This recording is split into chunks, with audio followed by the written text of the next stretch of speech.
Donc, dans la partie qui suit, nous allons aborder un aspect central dans la société pour les individus qui la composent. Nous allons parler de travail. Le travail qui est à la croisée des chemins entre les préoccupations très concrètes de tous les jours et des travailleurs qui soient en emploi, qui soient privés d'emploi. Et une visée plus éloignée quand on se pose une question de que produire et que faire des richesses produites, donc une question éminemment politique. Le travail, c'est aussi là où la classe qui crée les richesses, les classes populaires créent les richesses tout en étant privées des droits démocratiques assez fondamentaux, ce qui laisse peut-être entrevoir d'immenses potentiels d'émancipation. Et dans ce contexte, il semblait incontournable de se pencher sur les aspirations de la classe populaire dans ce monde du travail afin d'analyser au mieux comment celle-ci pourrait être à la source de ce changement de rapport des classes populaires avec la chose publique. Et donc, pour nous éclairer sur ces aspects, nous avons le plaisir d'accueillir Boris Piazzi, qui est membre du bureau confédéral de la CGT et de la commission exécutive de la précieuse et dynamique Fédération des travailleurs de la métallurgie. Merci. Merci Stéphanie. Je ne sais pas si tu es très objective quand tu parles de notre fédération, mais je pense que oui. Je valide. Écoutez, encore merci à la Fondation Gabriel Péry pour l'invitation de la CGT. J'ai prévu en tout court qui se décline en 3 parties. Vous sollicitez la CGT, mais est-ce que vous la connaissez réellement? Voilà. Une deuxième partie qui concerne un peu plus le contexte économique, social, y compris un peu à l'international, c'est intrinsèquement lié. Et puis une troisième et dernière partie qui est certainement le cœur du sujet qui me préoccupe moi et puis vous aussi en même temps aujourd'hui, c'est les attentes des travailleurs vis-à-vis du monde politique. Voilà. Situer un petit peu dans ce que je disais, la CGT en préambule, la CGT est une organisation syndicale, ça n'échappe à personne, j'imagine. Elle n'a donc pas vocation à diriger le pays, elle n'a pas de programme politique à proprement parler. Selon nous, les partis politiques, tout de moins ceux qui aspirent à diriger le pays, ont cette vocation, voire cette nécessité.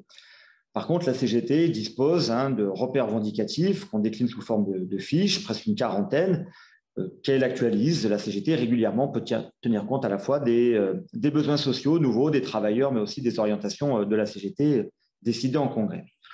Nos repères revendicatifs traitent des salaires, du temps de travail, la protection sociale, la retraite, l'environnement, la démocratie à l'entreprise, les questions internationales naturellement. Je ne peux pas toutes les citer ici, mais pour schématiser, ces fiches constituent notre corpus revendicatif. Leur vocation est loin elle doit être utile aux militants de la CGT qui s'emploient quotidiennement à animer et à impulser une activité revendicative au niveau de leur entreprise, bien souvent dans des conditions particulièrement difficiles. En tout cas, cette situation est en nette dégradation, notamment depuis les ordonnances Macron. On n'a pas trop parlé de lui aujourd'hui, donc c'est même bizarre. Ordonnance que la CGT a dénoncée en son temps dès 2017. Je profite aussi pour signaler que parfois nos militants font l'objet de discrimination de la part du patronat ou de leur administration en raison de leur engagement syndical. Ces discriminations sont le plus souvent d'ordre salarial, impactant leur déroulement de carrière et conduisant parfois au licenciement qu'on peut qualifier d'abusif. Cela pèse aussi défavorablement dans l'engagement des travailleurs au sein d'une organisation syndicale, en l'occurrence à la CGT, mais ça peut aussi défavoriser l'engagement des travailleurs à s'engager dans le monde politique. Pour donner une idée partielle des conditions d'exercice de l'activité syndicale dans les entreprises, un rapport d'évaluation des ordonnances, merci Stéphanie, les ordonnances Macron justement, a conclu un dialogue social très dégradé dans les entreprises. Toutes les organisations syndicales pointent la même problématique du contournement du droit dans l'entreprise, avec notamment la suppression des CHSCT, les comités d'hygiène, de sécurité et des conditions de travail, l'éloignement des instances de représentation du personnel, l'amoindrissement des moyens syndicaux. D'ailleurs, la crise sanitaire a confirmé l'impact négatif des ordonnances, ce qui nous a fait dire à la CGT qu'il faut au contraire renforcer les politiques de prévention, améliorer la protection des salariés et permettre une démocratie de proximité.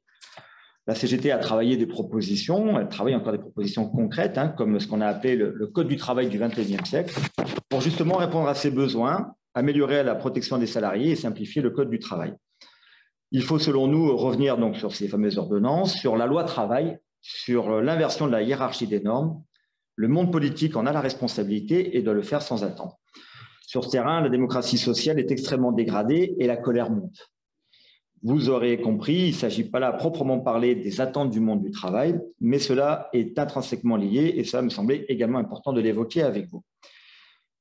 Pour revenir ou pour aller au but du sujet, en quelque sorte, la CGT ne sonde pas les salariés, ni même ses syndiqués ou les militants au sujet de leur vote dans l'isoloir. Je ne me risquerai donc pas à porter un point de vue ou une analyse en la matière. Par contre, ça n'empêche pas la CGT d'être attentive aux études qui sont réalisées sur les choix opérés par les travailleurs lors des élections, qu'elles soient nationales ou locales. Elle montre aussi l'écart, ces élections, qui se creusent entre les travailleurs et les travailleuses et le monde politique, tel qu'on le connaît aujourd'hui. D'ailleurs, le niveau d'abstention record aux élections nationales comme locales confirme cette distanciation, on vient de l'entendre. Bien que la CGT ne soit pas responsable du désintérêt des travailleurs vis-à-vis du monde du travail, cet état de fait confère une responsabilité importante pour nous en matière de bataille des idées à mener auprès des travailleurs. Justement, nous menons des campagnes nationales sur la question des salaires, sur la réduction du temps de travail, même si on milite encore le samedi, c'est pas grave, on le fait avec amour. Nous menons aussi des campagnes de formation, d'information de nos militants lapsus, pas révélateur du tout, contre le racisme et l'extrême droite. En outre, la spécificité de la CGT est de lier la lutte quotidienne pour les améliorations immédiates sur les lieux de travail, dans les entreprises et les administrations, une lutte indissociable de notre transformation de la société. C'est ce que nous appelons à la CGT la double besogne, vous avez déjà dû en entendre parler. C'est une démarche qui consiste à ne pas trier les priorités revendicatives entre les petites et grandes revendications. Elle consiste plutôt même à s'occuper de ce qu'on appelle le carreau cassé, tout en agissant en cohérence pour une transformation sociale et sociétale. D'un point de vue européen et international, la crise sanitaire, économique, sociale, écologique et démocratique que nous traversons actuellement illustre avec force la faillite du capitalisme face à ses effets dévastateurs. La responsabilité du syndicalisme est de proposer des alternatives à ce système qui détruit les solidarités, étend le marché à tous les aspects de la vie sociale, distribue la misère pour le plus grand nombre, concentre les richesses sur quelques-uns ou entre les mains de quelques-uns et ruine la nature. Un constat que l'on peut faire aussi bien à l'échelle nationale qu'internationale. Il me semble que Karl Marx l'avait déjà fait autour des années 1850, comme quoi ça n'a pas beaucoup changé. La CGT est ainsi particulièrement attentive, avec bien d'autres organisations syndicales en Europe, par exemple, à toutes les mesures qui pourraient s'inscrire et qui devraient, selon nous, s'inscrire dans une logique de plan de rupture, que ce soit des mesures redistributives pour aider les plus démunis, des plans de lutte contre la pauvreté, des nouvelles mesures fiscales qui mettent à contribution les plus riches, des mesures de soutien aux travailleurs les plus précaires, on en a beaucoup parlé d'eux ce matin, encore cet après-midi aussi, les plus fragiles, des mesures de soutien au secteur public, notamment les investissements dans la santé, dans la recherche, dans l'éducation, des mesures pour protéger enfin l'emploi, ainsi que le respect ou le renforcement des règles de consultation et de négociation collective des organes syndicales, des mesures qui pourraient relever donc de politiques industrielles, publiques, réelles, comme la relocalisation de production, par exemple, ou conditionnalité des aides aux entreprises industrielles, et enfin des mesures qui relèveraient d'une transition juste, permettant justement d'avancer simultanément sur le front de la justice sociale et de la justice environnementale. À ce propos, je fais un tout petit insert, mais c'est important, le dernier rapport du GIEC revient justement sur les bouleversements subis par l'ensemble des citoyens, sécheresse, intempéries violentes, ouragans, inondations, ceux-ci sont à l'origine d'insécurité alimentaire et de raréfaction de l'accès à l'eau. Alors, contenir le réchauffement climatique à 1,5% est désormais, à plus 1,5%, est désormais une obligation pour éviter justement les grands désastres et les explosions des inégalités. Je vous invite aussi à être attentif aux discussions en cours au niveau européen, notamment avec la mise en place d'une directive sur un salaire minimum européen. Pour la CGT, on ne peut pas imaginer une relance sans parler de salaire, de meilleurs salaires en Europe. L'enjeu est vraiment de taille. Faire en sorte que cesse la mise en concurrence des travailleurs entre eux à l'intérieur même de l'Union européenne avec la variable salariale d'ajustement. En effet, les disparités entre les salaires des pays d'États membres sont très importantes. Sur les 21 pays qui ont mis en place un salaire minimum, avec des montants variant de 322 € en Bulgarie et 2257 € au Luxembourg, on voit l'écart comme il peut être significatif. Si on appliquait les modalités de calcul que propose la Confédération européenne des syndicats, la CES, à laquelle on est adhérent, la CGT, 24 millions de travailleurs européens verraient leur salaire augmenter de manière significative. Si on revient un petit peu sur l'échelle française, on peut rappeler qu'il existe environ 23 millions de salariés en France. 12% d'entre eux, soit 2 millions, sont du secteur privé, touchent le SMIC. Et le salaire médian était en 2019, je pense que ça n'a pas beaucoup bougé, était de 1 837 euros net. Le salaire moyen dans le privé de 2 300 euros 70 et 2 300 dans le public. L'écart de salaire entre les femmes et les hommes demeure de 28% encore actuellement. On a quelques encablures du 8 mars. Donc voilà. Alors que le monde du travail subit de plein fouet les conséquences économiques, sociales de la crise sanitaire, le gouvernement affiche, lui, une baisse du chômage avec une présentation tronquée des statistiques. En réalité, les chiffres du chômage, ce n'est pas un retour à l'emploi ou au plein emploi, mais une confirmation et une explosion de la précarité. Le renforcement des injonctions à accepter n'importe quel emploi, y compris à répondre à des offres parfois illégales, fait exploser les chiffres des radiations. Cela s'inscrit dans une volonté de faire disparaître dans le halo du chômage des centaines de milliers de travailleurs et de travailleuses. Des chômeurs ont été radiés par des contrôles entre 2019 et 2020 de Pôle emploi, ce qui accentue aussi les contrôles de ces derniers. En parallèle, ou de l'autre côté de la table, de l'échiquier, je ne sais pas comment on peut dire, en 2021, les entreprises du CAC 40, ne serait-ce qu'elles, ont vu progresser leur record de valorisation boursière et une nouvelle fois, les dividendes massifs ont été versés en 2021, 70 milliards d'euros de bénéfices, de dividendes ont été versés aux actionnaires, qui profitent d'ailleurs toujours du plein soutien inconditionnel de l'État, puisque celui-ci a versé, vous vous rappelez, aux entreprises 155 milliards d'argent public sous prétexte de lutter contre la Covid-19, ce qui a passé la France comme le premier pays européen. Les profits atteignent donc des records en France, mais aussi dans le monde. La part des profits dans la valeur ajoutée aura enregistré son record depuis 70 ans en dépassant les 35%. Les dividendes distribués ont été les plus élevés que jamais, avec un record mondial à 2000 milliards de dollars, soit le double de la masse distribuée après la crise financière de 2008. Depuis le début de la pandémie, les premières fortunes de France ont doublé leur richesse. D'après Oxfam, la fortune des milliardaires de la planète a davantage augmenté au cours des 10 dernières années. Les 43 plus grandes fortunes françaises ont accumulé 236 milliards d'euros supplémentaires, soit plus de 12 milliards par mois. Les 5 Français les plus riches ont même doublé leur patrimoine. De l'autre côté, 7 millions de personnes, soit 1 sur 10, dépendent en France de l'aide alimentaire pour vivre. La Banque mondiale estime à près de 100 millions le nombre de personnes supplémentaires ayant basculé sous le seuil de pauvreté en 2020 en raison de la pandémie. Au même moment, un milliardaire apparaissait toutes les 17 heures en moyenne. La liste des milliardaires dans le monde entier a progressé de 493 personnes en 2021. La situation, ces politiques obsessionnelles de conservation des profits appellent à exiger des contreparties patronales, mais aussi à défendre la transformation économique et sociale que nous portons. Ça commence par exiger que les salariés ne servent pas de variable d'ajustement au maintien de la rentabilité du capital ou à déverser des milliards d'argent public sans conditionnalité. Seul le travail est créateur de richesse, il faut le dire, il faut le répéter. La spéculation ne crée pas la richesse.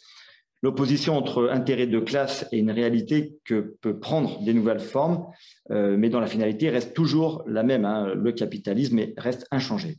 Il s'agit pour lui d'accroître les taux de profit par l'exploitation des travailleurs. Les moyens sont toujours les mêmes. Accélération des cadences, introduction des technologies pour amplifier la productivité au travail. De plus en plus, on assiste à un transfert des responsabilités qui demande aux salariés de porter le poids des risques économiques. Ceux-ci sont transférés massivement des actionnaires aux travailleurs. La financiarisation et la globalisation financière ont accompagné le passage à un capitalisme dominé par des actionnaires volatiles et voraces. Contrairement à ceux qui vivent de leur rente, peut-être qu'il y en a dans la salle, je ne sais pas, je ne pense pas, les travailleurs n'ont que leur force de travail pour vivre et ne peuvent démultiplier sans limite leur activité. Il existe toutefois des vraies raisons de rester optimiste. C'est dans un contexte que l'on constate que jamais, mais vraiment jamais, depuis très longtemps, il n'y a eu autant de luttes sur les salaires dans notre pays. Elles sont nombreuses et c'est peu de le dire. Depuis de nombreuses années, nous n'avions jamais vécu une telle séquence marquée par autant de luttes dans les entreprises et dans les administrations, notamment sur la question des salaires. Bien souvent, ces luttes sont longues, de plusieurs jours, voire plusieurs semaines, avec une forte participation des grévistes et parfois des secteurs peu mobilisés, habitués à la mobilisation justement de cette nature. Je pense aux salariés du commerce, de la sécurité, publique ou privée. Clairement, les travailleurs de deuxième ligne, ceux qui sortent enfin de l'invisibilité, confirment que le pays, les commerces, les administrations fonctionnent en très grande partie grâce à eux. Les luttes salariales touchent tous les secteurs. Dans l'agroalimentaire, les salariés se mettent régulièrement en grève depuis le mois de janvier, bloquent les productions. La liste est longue des entreprises, des secteurs où les salariés sont entrés en grève ou le sont encore sur la question des augmentations de salaire. C'est bien à ces femmes et à ces hommes que le monde politique doit s'intéresser. Tu me dis, Stéphanie, si je dois accélérer. 10 minutes. 2 minutes. 10. Ah, 10, oh là, c'est bon. Là. Il faut aller à leur rencontre, comprendre ce qui se passe concrètement dans les entreprises, les administrations, les soutenir et intervenir pour changer leur quotidien.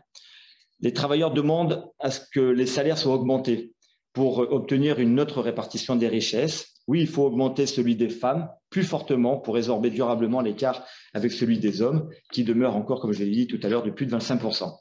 Il faut augmenter les salaires pour améliorer et reconnaître les qualifications des salariés dans le public, dans le privé, pour répondre plus et mieux aux besoins. C'est un moyen aussi de tracer des perspectives pour l'avenir. Les luttes actuelles, c'est pour ça que je dis qu'il n'y a pas de fatalité, les luttes actuelles montrent qu'il n'y a justement pas de fatalité dans le pays et le patronat doit sortir du déni. À la CGT, nous l'affirmons haut et fort, le salaire de base est ce qui compte le plus en quelque sorte. Et oui, le salaire est socialisé, il est essentiel à tous ceux et celles qui nous proposent des augmentations de salaire nettes en baissant les cotisations sociales et non pas les charges, surtout pas dire ce mot-là. Tous ceux qui disent ça, ce sont des usurpateurs et des fossoyeurs de notre sécurité sociale. La CGT d'ailleurs propose un SMIC à 2 000 € brut par mois pour confirmer que cela correspond à un minimum pour la réponse aux besoins. On a aussi besoin d'augmentation automatique des minima dans nos branches, qui sont parfois en dessous du SMIC, et une obligation de négociation dans les entreprises, dans les branches, tout de suite après l'augmentation du SMIC. Quelques exemples d'attentes fortes, me semble-t-il, du monde du travail. Sur les lieux de travail, sur les lieux de vie, les préoccupations quotidiennes et immédiates sont souvent liées à la reconnaissance, notamment salariale, comme nous venons de dire, mais aussi des conditions de travail, à son organisation ou à la réorganisation, notamment liées aux risques sanitaires, à la préservation de l'emploi, aux perspectives professionnelles, à la précarité, aux risques en matière de santé et de désocialisation, notamment pour les étudiants et puis pour les plus anciens. On essaie de nous faire croire depuis des années que la France se droitiserait. Il n'en est pas sûr que les Français soient de plus en plus hostiles au partage et moins sensibles aux inégalités. D'ailleurs, c'est à souligner, notamment en période actuelle d'élection présidentielle. Plusieurs outils permettent d'y voir clair. Je vais la faire courte, mais selon quelques études en matière de politique sociale, quand on interroge les salariés, quel type d'action vous semble le plus nécessaire aujourd'hui? La réponse est pour le développement des services publics, crèches, dispositifs de formation, équipements pour les personnes âgées. Ils se prononcent pour des augmentations des prestations sociales. Ils disent pour aussi un meilleur accompagnement vers les droits, agents accompagnateurs, aide à l'utilisation du numérique, à cause notamment de cette fracture. À une question, voudriez-vous une baisse des prestations sociales en échange d'une baisse des impôts? La réponse est toujours aussi nette, 83% des gens disent non. On pourrait dire aussi qu'ils auraient des intérêts personnels, mais les 3/4 des Français disent toujours non à une baisse d'impôts qui serait permise par une baisse des aides aux personnes handicapées. À une question un peu crue, un peu dure, y a-t-il trop d'immigrés en France? La réponse est passée de 63 à 46% en 15 ans. Donc une baisse significative, c'est important de l'affirmer. Donc je souhaite juste m'arrêter quelques instants, mais très rapidement, sinon Stéphanie va m'engueuler, sur le poison de la précarité qui affecte particulièrement les femmes et qui est synonyme de rapport social de domination sur les accidents du travail, 2 fois plus fréquents et 2 fois plus graves pour les travailleuses précaires, notamment dans l'intérim, et sur l'étendue des dégâts causés par le chômage et la santé des travailleurs, des privés d'emploi et leur entourage. Depuis le début je pourrais aussi développer sur les maladies professionnelles, les troubles musculo-squelettiques, les risques psychosociaux, le mal-être au travail, le burn-out, l'épuisement, les suicides, mais le temps nous est compté. Il m'importe ici d'évoquer la question de l'épuisement des ressources. Depuis le début de la révolution industrielle, le capitalisme en effet conjugué l'exploitation des travailleurs et celle des ressources naturelles. Pendant un siècle et demi, l'industrie a été le vecteur de formidable accumulation du capital, stimulé par l'extension de la marchandisation à la consommation de masse, ayant conduit aux dérives actuelles, le réchauffement climatique, l'invasion des déchets, la destruction, etc., etc. C'est une raison pour laquelle nous estimons que le développement humain durable ne pourra se faire sans repenser l'industrie et encore moins contre elle. Nous devons à cet effet questionner la place légitime de la recherche fondamentale, de la recherche appliquée dans des domaines de l'environnement et du développement durable pour une reconversion, par exemple, des bassins d'emploi. Je vais essayer d'accélérer. Le développement de l'industrie répond à des besoins des populations. Maîtrisant les matières premières, en préservant la santé et l'environnement, ça doit permettre justement une relocalisation ou une implantation sur des sites pour lutter justement contre la désertification des territoires et le développement des circuits courts en neutralisant l'impact sur l'environnement.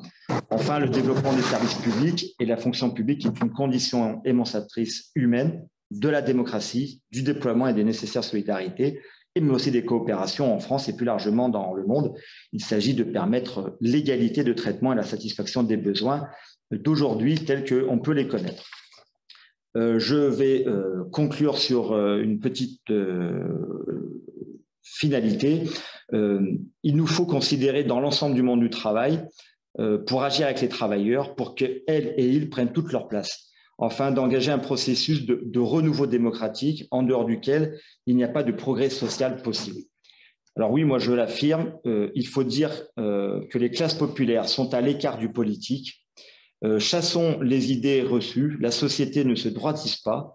Les mouvements sociaux qui ont émaillé le quinquennat de Macron, même s'ils ne sont pas tous le fait d'organisations syndicales, on l'a développé tout à l'heure sur les Gilets jaunes, le démontrent. Aujourd'hui, plus qu'hier sans doute, les Français, laminés par 2 années de pandémie, sont en quête de justice sociale, de justice environnementale. N'en déplaise aux éditorialistes et aux médias mainstream, les préoccupations des salariés le démontrent. Ils veulent être augmentés, leur salaire, être mieux soignés, mieux formés, avoir des droits pour leurs enfants, leurs aînés, à de meilleures conditions d'études, de travail, de vie, bref, de justice sociale. Quoi de plus politique comme revendication? Merci. En fait, la Fédération de la métallurgie a encore démontré son efficacité. Perfect timing, 5 heures, parfait. Merci. Ouais.